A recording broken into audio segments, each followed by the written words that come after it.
Bonjour. Vous en aviez probablement jamais pris connaissance, mais de un, ça fait environ 6 ans que je mets aucun sac de poubelle au chemin.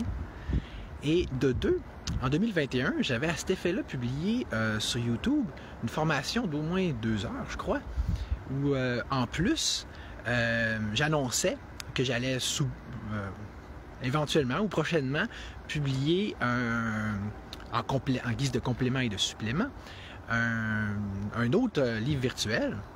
Ce que je viens de faire d'ailleurs, c'est mon ce qui en fait mon 4e. 2 sur la politique, 2 sur l'environnement. Et puis, me tasser un peu, hein, vu que j'ai pas nécessairement demandé de permission pour faire ce live-là. Où est-ce que je suis présentement devant le centre de tri de Chicoutimi, je vais vous expliquer un peu pourquoi.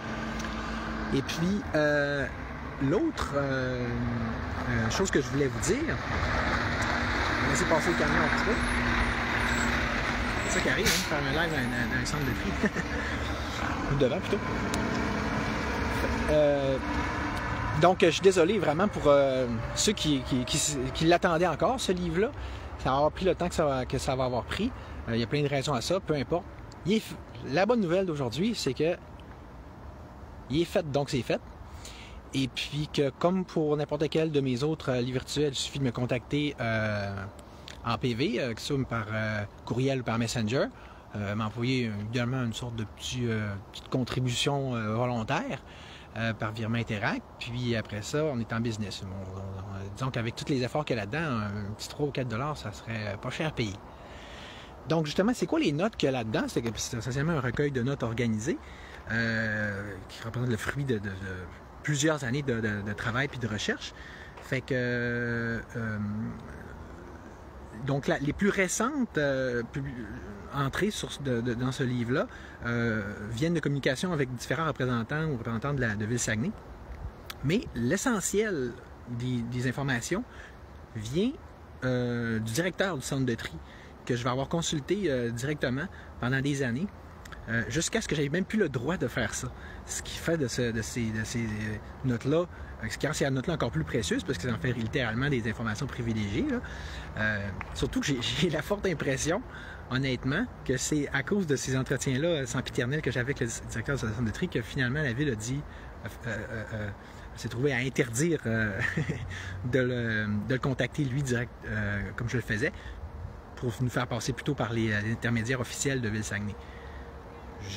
J'ai rien contre ça, ok, c'est pas ça le problème, mais vraiment, quand vous prenez connaissance des informations qu'il y a là-dedans, puis que pour reprendre l'expression en anglaise, ce qui vient donc aller chercher les infos straight from the horse's mouth, donc directement à la source, auprès du gars de terrain dont c'est l'activité quotidienne et la spécialisation, en plus que c'est le directeur, c'est vraiment très éclairant. Puis c'est beaucoup à cause de ça, plus aussi en consultant énormément d'employés d'éco-centres à différents niveaux dans la hiérarchie, là, que j'ai pu non seulement écrire ce livre-là, mais surtout en arriver à pratiquer ce zéro déchet absolu-là, qui est devenu pour moi une façon de vivre, là, littéralement, modus vivendi. Et puis que je désigne d'ailleurs plus spécifiquement comme, salut Cathy, comme du zéro poubelle, ok, plus que zéro déchet. C'est ma petite variante avenue à moi. Je vais me retasser un peu. Donc,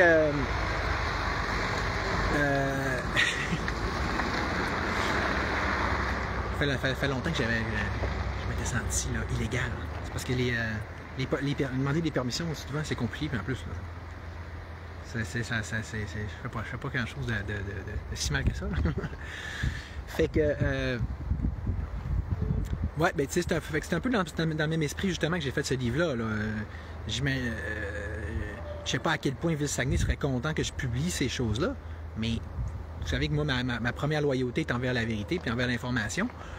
Puis je pense que c'est très encourageant, surtout le contenu de ce document-là.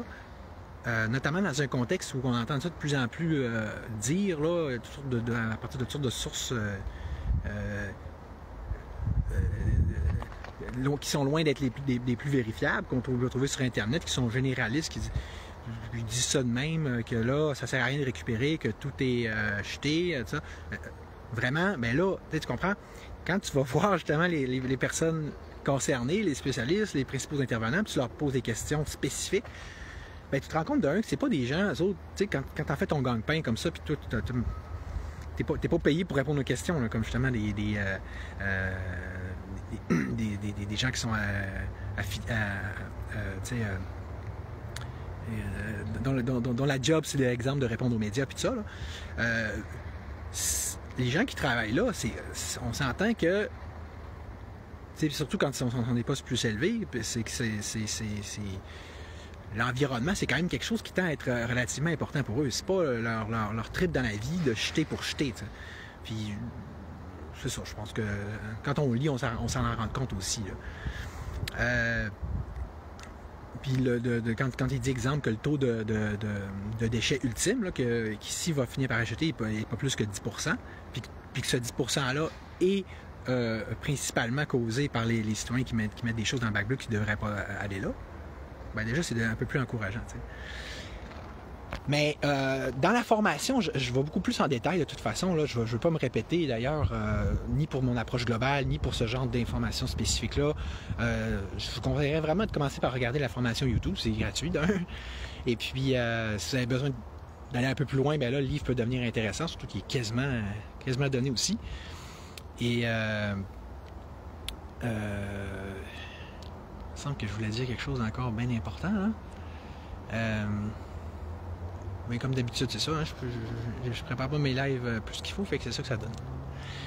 Puis, ouais, c'est ça. En plus, que je vais vous donner le lien de mes autres capsules environnementales où est-ce que, entre autres choses, j'explique comment j'ai pu faire pour me passer de papier de toilette depuis encore plus longtemps que, que je me passe de sac de poubelle.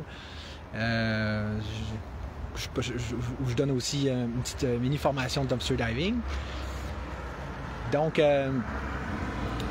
où est-ce qu'on se sent encore plus illégal qu'aujourd'hui? Puis, ben, écoutez, c'est ça. Je pense qu'avec ça, on devrait être capable de faire un bout. Puis, ce que ça montre, tout ça, c'est que, ça, c'est le cœur de mon approche, c'est que juste en optimisant, en utilisant au maximum les services qui sont actuellement offerts, que ce soit l'éco-centre ou le centre de tri, on arrive peut-être pas à récupérer 100%, mais on peut faire un moyen bout, là. Puis surtout quand on y va à fond comme moi je peux le faire. Fait que j'en dis pas plus pour tout de suite. Puis peut-être à bientôt. Salut!